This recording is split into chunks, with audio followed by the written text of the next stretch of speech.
The Federalist, Lesson 2. Tonight is going to be What is the Constitution? The Federalists are a group of letters, a group of papers that were written as newspaper articles mainly to give a reasoned response as to why they should ratify the Constitution. So I thought it'd be a good idea before we, as part of the introduction, to just go back over and do a brief outline of what the Constitution is, because the average American thinks the Constitution is a lot more complicated than what it is, and it's not that complicated. It's not that you can sit in one sitting and read it without a lot of problems. So it's not that drawn out of an ordeal in order to read it. So I thought I'd go over just the basic ideas and concepts of what our Constitution is. So we start with the preamble to the Constitution. We, the people of the United States, in order to form a more perfect union, establish justice, ensure domestic tranquility, provide for the common defense, promote the general welfare, and secure the blessings of liberty to ourselves and our posterity, do ordain and establish this Constitution of the United States of America. Why does this document, who was this document presented to? We'll go with that. Or presented by. And I've got the next thing I've got on there gives you an idea of what they say. It says, we the people of the United States, but was it really, at this point, was it we the people of the United States? It hadn't been ratified, so it wasn't really we the people yet, and that's what the Federalists were for, is to a reasoned defense so that more people, more states would ratify the Constitution.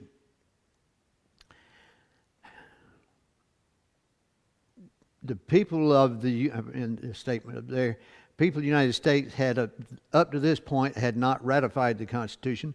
So it wasn't we the people yet until after it became the Constitution. And that's what all this was about. It says we the people. So what are the things that it presents? What this preamble to the Constitution, what does it tell us? It says this Constitution is for this purpose: form a more perfect union, establish justice, ensure domestic tranquility, provide for the common defense, promote the general welfare, secure the blessings of liberty to ourselves and our posterity. That's a pretty big order to accomplish with this Constitution. There was a lot of work that went into it, a lot of grief that went into it. And I don't know if I mentioned this last week, but when they got there, they were sent there for the purpose of strengthening the Articles of Confederation. But when they got there, they realized there was no way to strengthen this. They just, throw it out and do a whole new Constitution, something they weren't authorized to do at the time, but they were the delegates from each one of the states. So they decided to do this, and they decided to make it closed session and to have not talked to anybody outside of the group that was there. And the reason they did that is so that they could fight it out, and whatever they said wouldn't be spread all over the colonies, regardless of what they said about it, and in the discussion. So it took a good bit of discussion to get to the point where they could send the Constitution out.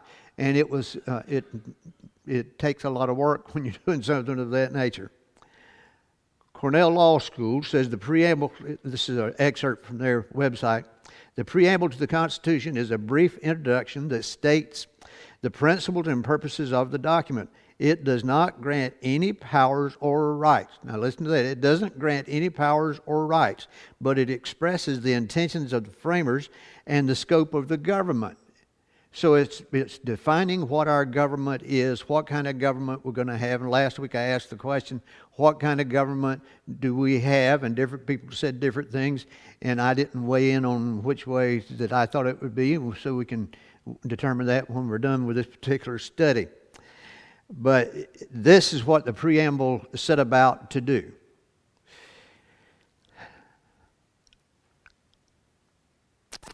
Second thing I put there is, does this document make strides to fulfill the mission statement that we call the preamble? In other words, does this document work towards the fulfillment of what the preamble says it was for? So we're going to see.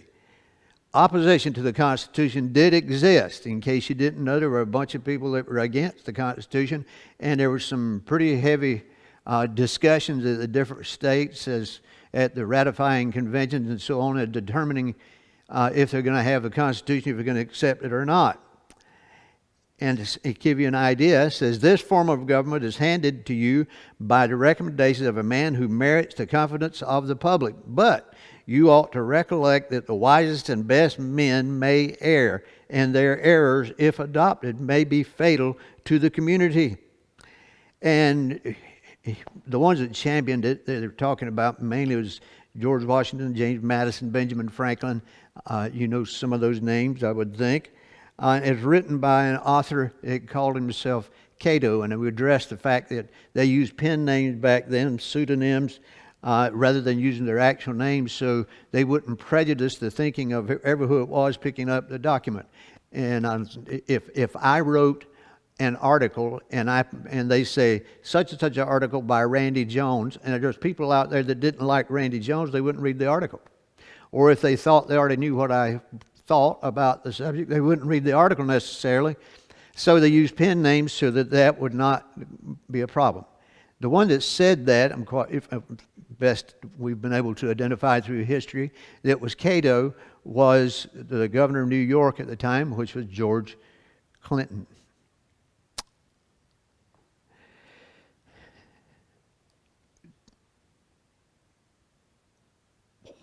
In our government, how much power, this is something to think about, how much power does the federal government have in relation to how much power do the states have, and how was it intended with the Constitution? How much power was the federal government supposed to have, and how much was the state governments supposed to have? In my opinion, for all it's worth, is that the federal government has overstepped the authority that they should have had. The state government, the federal government has gotten more powerful than I think the founders envisioned. And this comment by the governor of New York, you would understand why he would be kind of opposed to the idea of a constitution, a stronger federal government, because he was the governor of New York. Well, if you give some of that power over to a federal government, then that reduces the amount of sway and power that he has. So you can see why he would be one to make that statement. Opposition to the Constitution after the Philadelphia Convention began with Eldridge Gary, Edmund Randolph, and George Mason, the three dissenters, they called them, who refused to sign the document. It grew to include Patrick Henry, Samuel Adams, and Richard Henry Lee, heroes of the Revolutionary War, who objected to the Constitution's consolidation of power. In time, they became known as the Anti-Federalist. And I gave the definition to federalism the last time, and I'll do it again so that we can get an idea of what we're going to be talking about. It says, mode of political organization that unites separate states or other polities within an overarching political system in a way that allows each to maintain its own integrity. Federal systems do this by requiring that basic policies be made and implemented through negotiation in some form so that all the members can share in making and executing decisions. So you all memorize that from the last time, right? So we know what federalism is, and so that's what they're defending. While the Anti-Federalists had their own view for what a new Constitution for the United States should be like, they generally agreed on a few things, and this is some of the things they agreed on. They believed that new Constitution consolidated too much power in the hands of Congress at the expense of the states. Second, they believed that the unitary president eerily resembled a monarch. Now, why would that bother them? They had just fought a war, the Declaration of Independence in 1776, and they fought a war that ended about 8 years later. many years later, when it finally ended, to get out from under the tyranny of a monarch as it was. And anything that sounded like it was a monarchy of any kind, they were against it, and I understand that. But they thought having one man as president, the way the Constitution calls for, part of the discussions were, instead of having one executive, one president, you have a committee of like 3 that served as president, or different numbers. Can you imagine how much fun that would be? And so we're going to define to some degree what a president is and why they went with what they went with. Third, they believed that the liberties of the people were best protected when power resided in state governments, because that's closer to the people.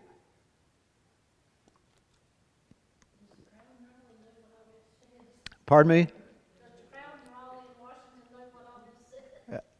I don't think they care. Lastly, they believe, I shouldn't say that. They believed that without a Bill of Rights, the federal government would become a tyranny, because at this time there was no Bill of Rights. And then when they passed as soon as, not long after they implemented the government, they came together with the Bill of Rights, which were our first 10 amendments to the Constitution. In the essays of Brutus, an anonymous author believed the proposed Constitution would make the state governments dependent on the will of the general government for their existence.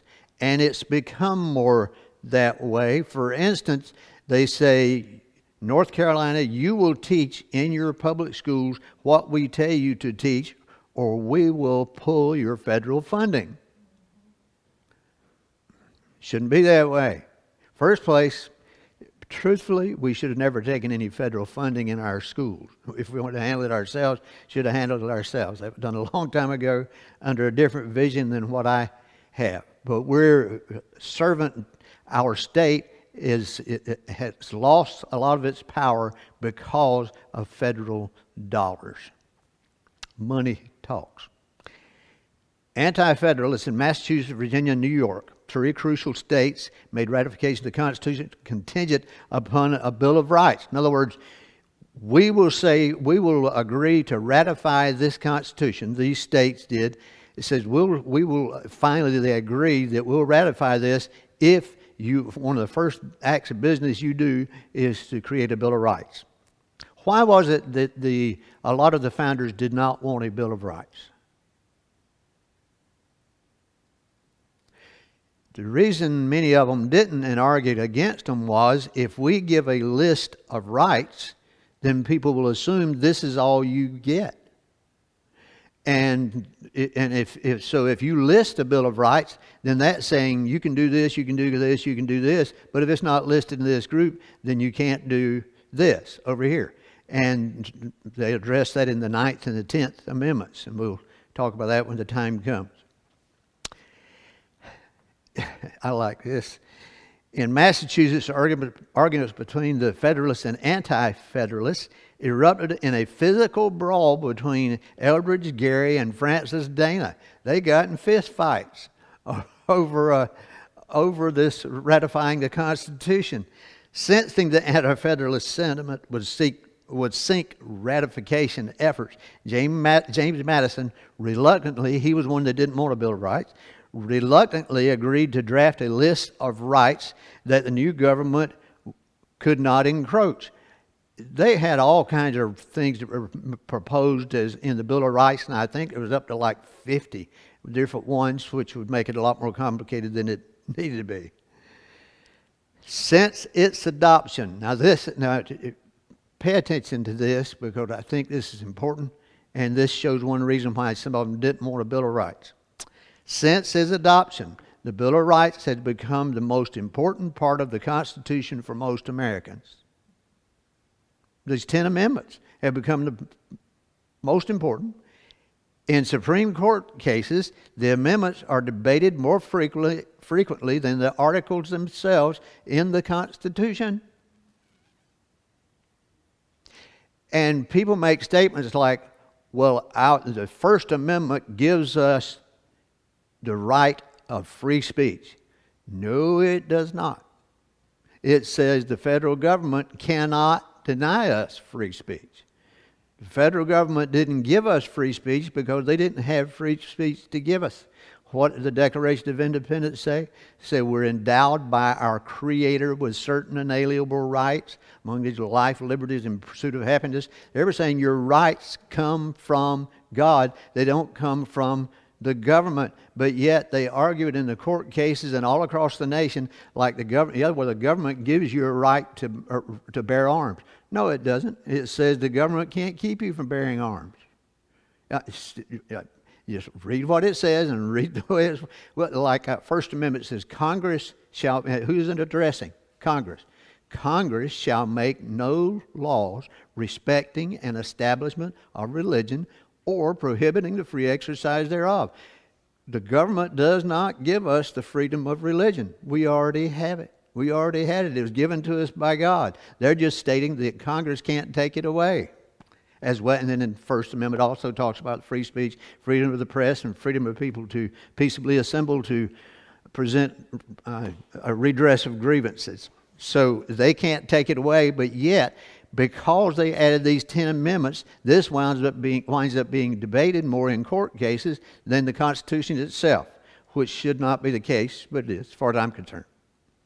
They have been cited to protect the freedom of speech for civil rights activists, protect Americans from unlawful government and surveillance, and grant citizens Miranda rights during arrest. Have you all been listening to the news lately about how many millions of people the FBI has collected data and phone calls from, and how much the different branches of the government have collected data on millions of us? The Constitution says they cannot do that, but they've done it anyway. And so they're having hearings on Capitol Hill now about this, and hopefully they'll begin to realize that this is ridiculous. For somebody to be able to listen to Tommy's phone call that works for the government is unconstitutional. You can't do that without a warrant. But they do. We need that to stop. It is impossible to know what our republic would look like today without the persistence of the anti-federalists over 200 years ago. So, I agree with our Constitution. I think it's the best Constitution that's ever been written. I like the form that it's in. Everything. I just like the Constitution. So back then, if I had the same beliefs I do today, I would have been a Federalist. But the Anti-Federalists worked a good work in the fact that they made people stop and look at what the Constitution says and decide whether it's something you should ratify. So it was a good thing in many ways. What rights are covered by the Bill of Rights? Now, I've put this is not necessarily an exhaustive list, but it gives you an idea.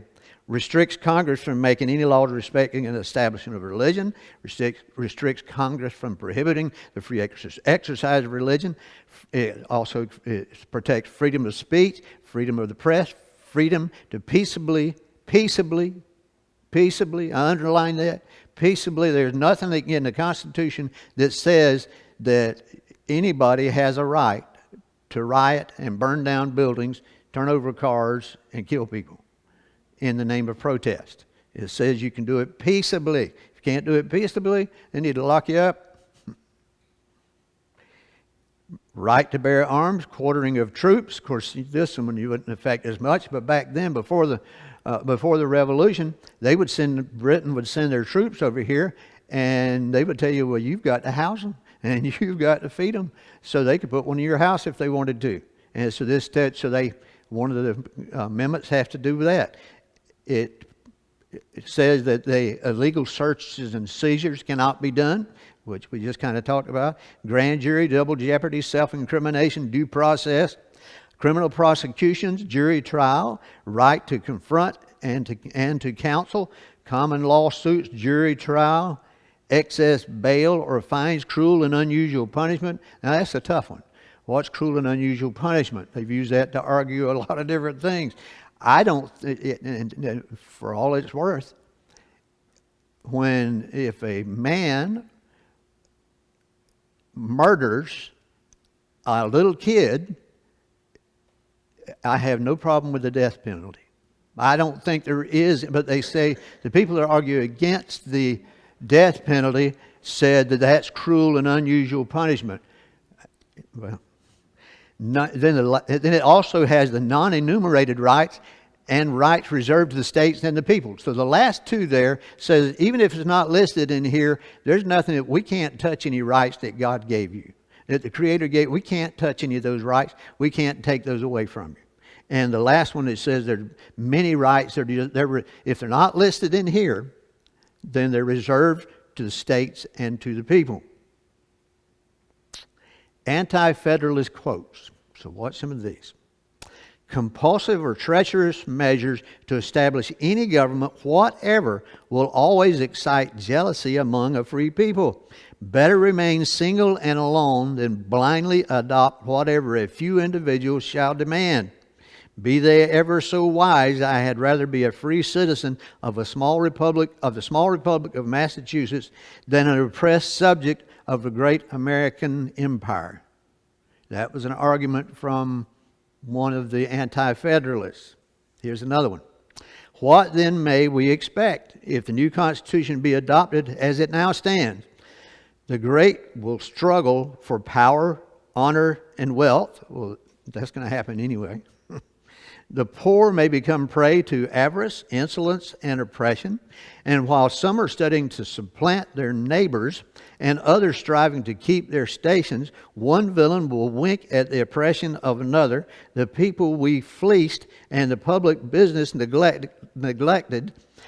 From despotism and tyranny, good Lord, deliver us. That's what this one said. Deliver us from this. They saw this, these anti-federalists saw this Constitution as a heinous document that should not be passed. In case you haven't got that. Here's another one. Instances of people losing their liberties by their own carelessness and the ambition of a few. We are cautioned against factions and turbulence. I acknowledge that licentiousness is dangerous and that it ought to be provided against. I acknowledge also the new form of government may effectually prevent it. Yet there is another thing it will as effectually do. It will oppress and ruin the people. And I decided to put who said this one because we know Patrick Henry is the one that said, give me liberty or give me death. It's evil, doing evil. It's what it amounts to. Well, they use them. Now, let's look at the Constitution of the United States. This is a brief outline. We're not going to spend hours on this, but I want you to look at the different things. And there's the different articles that are there, the sections within these articles. First one, Article 1.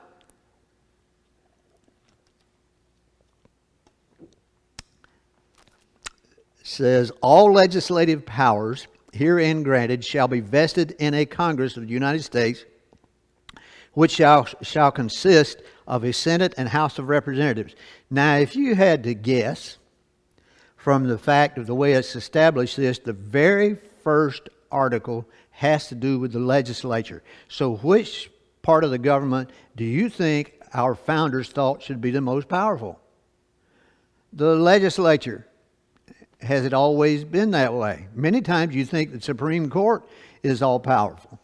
The Supreme Court has taken rights that it didn't have for years. Our presidents have taken rights they didn't have for years, as well as legislators have done the same thing.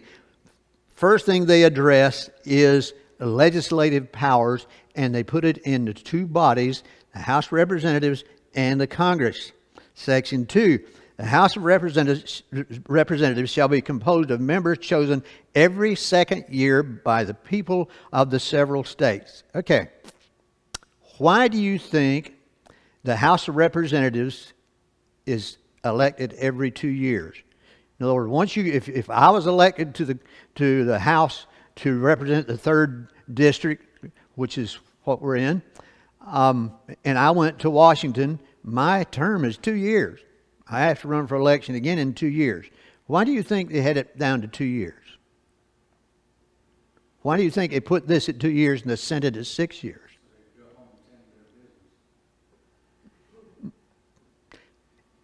It's more serious than that. So that If you put it every 2 years, they have to answer to their constituents at least every 2 years because you want to get elected again. You only have 2 years up there. Which body has the most members in it, the House of Representatives or the Senate? The House has over 400 members in it. The Senate has 2 from every state, and there's a reason for that. Section 3, in fact, I put a note down there that the remainder of Section 2 establishes the basics for authority and jurisdiction. Section 3, the Senate of the United States shall be composed of 2 senators from each state, chosen by the legislatures thereof for 6 years, and each senator shall have 1 vote. And originally, up until 1911, you didn't get to vote for your senators. Ever who your they would define, in other words, they would take, the legislature in Raleigh would determine who our senators were when they came up for election. They put them on staggered terms so that the whole Senate wouldn't go out at one time, just like the House of Representatives does. That way you'll always have people in there to add stability to the body. But originally they were to be appointed by the state legislatures and not voted on, and they changed that in 1911 in the 17th Amendment. So you see the amendment process works. Article 1 has 10 sections. Section 4 through 10 set the parameters within which the legislature functions. Article 2, Section 1, the executive power shall be vested in a President of the United States of America. He shall hold his office during the term of 4 years, and together with the Vice President chosen for the same term, be elected as follows. And then it says, each state shall appoint in such manner as the legislature thereof may direct a number of electors. So if you read the rest of this, what it says in this is that electors, each state appoints their electors. The number of electors you have are the number of House members you have and the number in the Senate. They can't be senators or House members. They can't work for the federal government, state governments. They have to be independent people that are chosen as electors. In North Carolina, we have 14 congressional districts, and we have 2 senators, so we get 16 electors. Some people don't like the Electoral College. I personally do, and I'll show you why in just a minute. Why do they call this, the president, the executive branch? What's an executive in a corporation? Well, he'll be the head of the corporation, but what he has to answer to the shareholders, to the board of directors. He has to answer to them, so he can't just do what he wants to, but the regular nuts and bolts things of doing business in the corporation, that's what he gets to decide and figure out how to handle, and that's what the president does.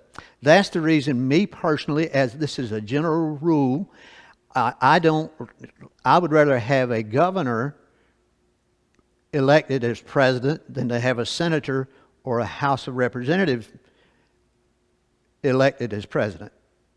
And why would that be? That would be because a governor has had experience in the executive branch. Same difference. Well, let's go. Joe Biden has never served in an executive capacity at all before he became president. Okay? Back up one president. Donald Trump never served as a governor, but he served as an executive because he ran his corporation and he was the chief executive officer of the corporation. Now you back up before him. Barack Obama had no executive experience whatsoever when he became president of the United States. So we elect him from time to time, but that doesn't, but I'm saying as a rule of thumb, me personally, I prefer him to have executive experience. You go before Barack Obama is George W. Bush. Did he serve as an executive? Yes, he certainly did. He had his own company. He was the CEO of his company. Then you back up one to Bill Clinton. Did he have executive experience? Yes, he was governor of Arkansas. He had executive experience. The first George Bush, did he have executive experience? Yes, he did, because he served as the head of the CIA, as well as the fact he was CEO of his corporation that he ran. He owned himself. Then you back up before him, I'm going backwards, is Ronald Reagan. Did Ronald Reagan have executive experience? He served as governor of California. He also served as the president of the Screen Actors Guild when he was in Hollywood. So he had executive experience. Go before him, you got Jimmy Carter. Did Jimmy Carter have executive experience? Yes, he had ran his own company. I think he was the governor of Georgia too, wasn't he?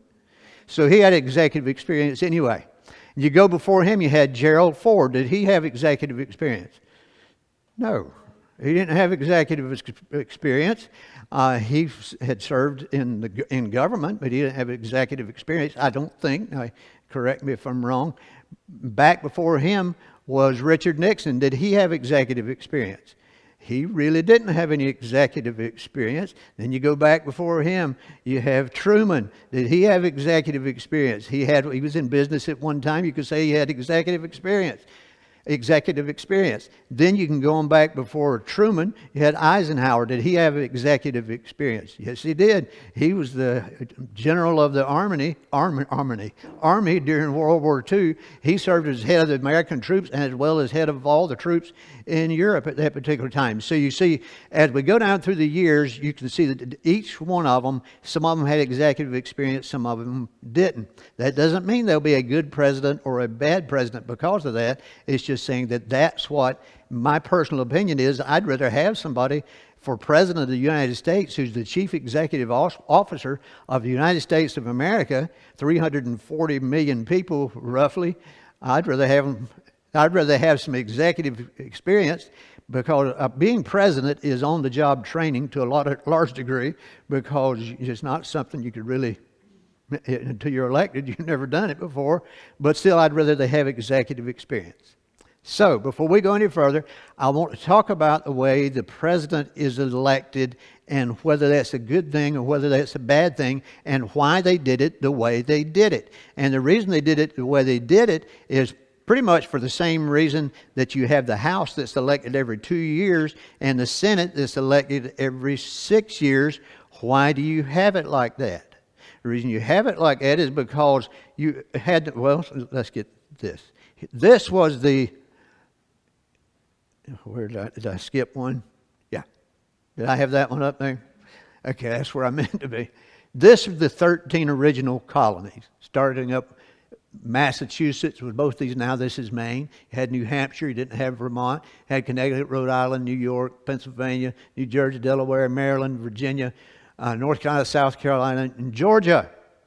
Do you think they all had the same number of people in each state when they ratified? So the people that had the states that had a lot of population, they said, we'll just determine representation by the number of people in a state. Well, the smaller ones said that won't be fair because we won't get as much representation. And so that's the reason they said, well, let's do it like this. We'll have the House of Representatives that's based on population. So your population of your state determines how many representatives you have, but every state gets 2 senators. And you take the House members together and the 2 senators, which in our case makes 16. So that's how many electors that we get. And why do we do it by electors? The population, this is rough numbers. The population of each state at the time of the ratifying of the Constitution was roughly this. Virginia was the most populous state. Did you know that? 747,610. Pennsylvania is next with 434,373. Massachusetts, and you can see going all the way down, you'll see that North Carolina, it was the 4th most populous at that time with 271,000. But then you look at going all the way down to South Carolina, it was 180,000. You come down to Georgia, they only had 40,000 people. So if all of their representation was just by population, then you wouldn't get as many people. So they decided that's the best way to do it. So why did they decide to do electors instead of direct popular vote? And this map, I'm not campaigning. I'm not pulling one side or the other with this. This is a map to show you why we have an electoral college. This is the map from the 2020 presidential election. by county. What color do you see the most of? That was Donald Trump. That's the Republican. So then the blue is a lot less, but who's our president? Biden is our president. Back when Trump ran the first time, he got less of the popular vote than Hillary did, but he won the presidency because he won the Electoral College. Now, here's the reason I think it was brilliant for them to do this, and I think they should not do away with the Electoral College, is because look at Oklahoma here. How much blue do you see in Oklahoma? What's the population? I think I put it down here somewhere, so let me see. Yeah, I got it somewhere. If you were to take the population, for instance, if it was popular vote, all you'd have to do is campaign in California, in New York, and the bigger states in the Union. That's all you have to do. You could skip over Oklahoma and Idaho and Arkansas. You could skip over everything in the middle of the country. If you'll notice, the middle of the country is redder than the coasts are. If you'll notice in North Carolina, you'll see some blue here. Do you want to guess where those areas are? This is Raleigh-Durham. Over here is Winston-Salem and so on. This up around Rocky Mount. The population centers, the cities, are where the support for Joe Biden mostly came from, and the more rural areas went for Trump. That happened in the last election as well as the one before. So in order for everybody to have a say in electing our president, we have an electoral college. So that way, how your state goes, our state decided that our 16 electoral votes will go to candidate A because our state voted him in office. We said in our state, North Carolina, we said the majority of North Carolina said we want this person as president. Well, every state has just as much power except the number of electoral votes, but it makes it more equal to me and makes them have to campaign all over, and they can't just make promises to people in particular areas, although they do from time to time. The president shall be back to the Constitution, shall Commander-in-Chief of the Army and the Navy of the United States, of the militia of the several states, when called into the actual service of the United States. He may require the opinion in writing of the principal officer in each of the executive departments upon any subject relating to the duties or the respective offices. He shall have power to grant reprieves and pardons for offenses against the United States, except in the cases of impeachment. Why would it be except in the cases of impeachment?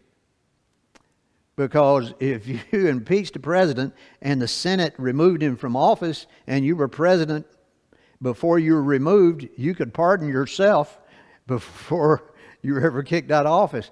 So that wouldn't work very well. And I will say, first president to be impeached was Andrew Johnson. We haven't had an impeachment yet, including the one for Bill Clinton, that I thought was anything but politics. Because it gives you, it says high crimes and misdemeanors, treason, other high crimes and misdemeanors. That's what you impeach for. That's not what Andrew Johnson was impeached for. They didn't like him. That's not what Bill Clinton was impeached for. Impeached him because of the Whitewater deal, which is not high crimes and misdemeanors for us. It's all political. The three they did of Donald Trump was political. The Republicans have forgot who it was that presented articles of impeachment against Joe Biden. I think that's political. Now, if you find out that he took bribes from a foreign power, now that you could argue would be impeachable. But what they're talking about so far, they have no evidence, no reason. So it's a political thing. Now that's Randy's opinion. He shall have power by the by and with the advice and consent of the Senate, to make treaties, provided 2/3 of the senators present concur. And he shall nominate, and by and with the advice and consent of the Senate, shall appoint ambassadors, other public ministers, and counselors, judges of the Supreme Court, and all other offices of the United States. So, and we can see this happening. We've seen this happen with the Senate having hearings when they nominate different people. Some of them, anyway, we won't get into that. There's good ones, there's bad ones, there's things that I don't agree with. Article 3, Section 1. This is, we had Article 1, Article 2, this is Article 3. Judicial power of the United States shall be vested in the Supreme Court. And it tells that the judges, both the Supreme and inferior courts, shall hold their offices during good behavior and shall at stated times receive for their services a compensation which shall not be diminished during the continuance of in office. So they're appointed. They're the only branch of our government, and you know that's appointed. And they thought that, the founders, and you could, if you read their discussions and their debate and so on, they thought the least powerful branch of government would be the judicial. Should it be? I think it should be the least powerful. And the reason being is because you have 9 unelected people. The ones should have more power is the ones we elect. We can't do anything about it. The only thing you can do with a Supreme Court justice that you disagree with is you can impeach him. You know how many have been impeached? 0. Not a one. When they get in office, they're there. And so here, if they make laws, if they can decide this is a law, then that's the legislature does that. And they do that all the time. That's the reason that, and here's Randy's opinion, this is a more up-to-date thing, the Dobbs decision that overturned Roe versus Wade. Roe versus Wade was unconstitutional when the Supreme Court ruled on it in 1973. They had no authority under the Constitution to make abortion legal in every state in the Union. It's not, you can do it with the legislature, but you cannot do it, the Supreme Court can't do it because it's not part of the Constitution, so it was unconstitutional to begin with. And even Ruth Bader Ginsburg said the same thing. She said it's unconstitutional, although she agreed that abortion should be legal in every state in the Union. She said it was unconstitutional. But, now here's Randy's opinion. The ruling that they ruled on to overturn Roe versus Wade, the Supreme Court overstepped their authority in doing that because the case that was before them was a case that limited abortions to a certain number of months. And that's the only thing under the Constitution that they should have been able to rule on. But instead, they threw out Roe versus Wade completely. What you have to do to throw out Roe versus Wade is you have a lawsuit that goes all the way through, and they're deciding on that at the Supreme Court. This is Randy's opinion. They overturned Roe versus Wade, and they did it unconstitutionally. So it was unconstitutional when they put it in effect to start with, and to me it was unconstitutional the way they got rid of it. They should have ruled on it and said, yes, this state can, it was a particular state, can limit abortions to so many months. And then you take it from there, and it runs through the courts. Otherwise, what do you have in the Supreme Court? You have 9 men and women making decisions for the whole nation. The judicial power shall extend to all cases in law and equity arising under this Constitution and the laws of the United States, the treaties made for them, and so on. It tells you all the different things, where they have jurisdiction and who they have jurisdiction over, deciding controversies between states. Is for one, that's what you would need, because you might have a judge. North Carolina and South Carolina can disagree on something, and so they're fighting it out in the legal system, and our Supreme Court says you can do it this way. South Carolina says, Supreme Court says, no, you can't do it that way. Well, how do you break that? Well, you have the federal Supreme Court that makes the decision. Between states and citizens of another state, between citizens of different states, between citizens of the same state claiming lands under grants of different states, and between a state or the citizens thereof and foreign state citizens or subjects. That's a mouthful. In other words, that's what they have. In all cases of ambassadors, public ministers, and so on, you can see all that. In all the cases before mentioned, the Supreme Court shall have appellate jurisdiction.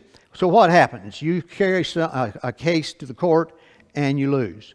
So you appeal it to the next level. And then you can appeal it to the next level. Then you appeal it, and your final appeal is the Supreme Court of the United States. If you have appealed it that far, then whatever they rule is what it is, and you just will give it up, because that's as far as it's going to go. Now, Article 5, we get past these. It says, Section 1 says, full faith and credit shall be given in each state to the public acts, records, and judicial proceedings of each and every state. In other words, that's saying that if North Carolina says this is against the law and you come and live in this state, you're going to have to go by what these laws say. And they're not going to, in the Supreme Court, the Constitution says that a state has to honor what your state says when they come into your state and things of this nature. So in other words, you can't say, well, I'm not from your state. I don't have to obey these laws. But you do. Article 5, the Congress, whenever 2/3 of both houses, this has to do with amending the Constitution. Okay? And it tells you how they can and how many people can do it. It says down here, application of the legislature of 2/3 of the several states shall call a convention for proposing amendments, which in either case shall be valid to all intents and purposes as part of this Constitution. So we treat the Constitution, we in general, treat the Constitution as separate from the amendments. Well, when you amend something, that's just as much a part of the Constitution as what you set up here. That's the reason they passed a federal law outlawing the sale of alcohol. That didn't go over very well, so there was a couple of amendments down. A few years later, they amended it and kicked out the other one, so they made alcohol legal again. Article 6, all debts contracted and engagements entered into before the adoption of this Constitution shall be valid against the United States under this Constitution as under the Confederation. In other words, whatever debts were owed before, they're going to be owed now. It tells about the Constitution. Well, let's go to the next one, because we're running out of time. Article 7, the ratification of the conventions of 9 states shall be sufficient for the establishment of this Constitution between the states so ratifying the same. In other words, out of these 13 states, at least 9 of them have to ratify it in order for you to put it into being and for it to become active. And that's what the Federalist, or if you call them the Federalist Papers, is about. It's giving the reasons why you should ratify the Constitution.